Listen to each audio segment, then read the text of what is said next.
Okay, good morning. Meron lang akong friendly reminders dun sa mga ating kaibigang welders. So tandaan nyo, pag magdala na lang po kayo dito ng welding machine, kung maaari, dalhin nyo na rin yung cable connector, yung linalagay dito. Kasi kung yun ang may problema din, sigurado masisira din yung bagong linagay natin dito. Katulad po nangyari dito. Ito, kabago-bago po yan na linagay dyan. Yan. Pero naging ganyan siya.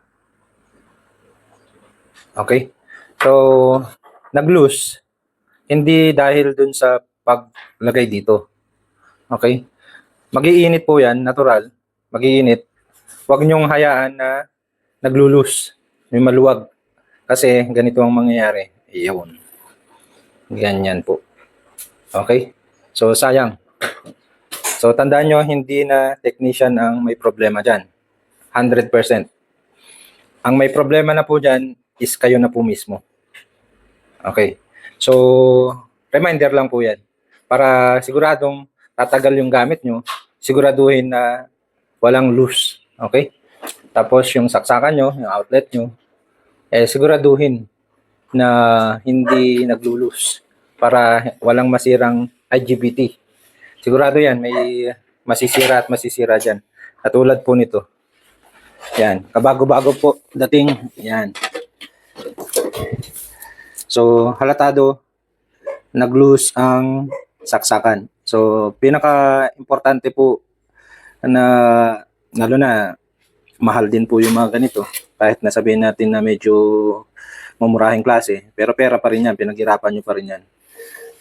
Akala nyo, wala pang isang oras, sira na. Kasi dahil dun sa saksakan nyo.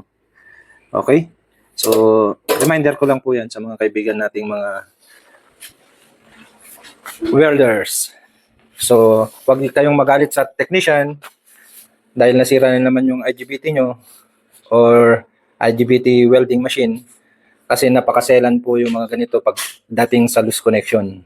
Okay? Saka sa dumi. So, alam nyo nang madumi din sa loob, linisin nyo na. Madali lang naman buksan yan. Tapos, bugahan nyo ng hangin. So, matatanggal na po yung dumi. Ang dumi kasi, nakakasira din po ng welding machine po yan. Okay? So, para makatipid po kayo. Para hindi puro paggawa. Okay? Salamat.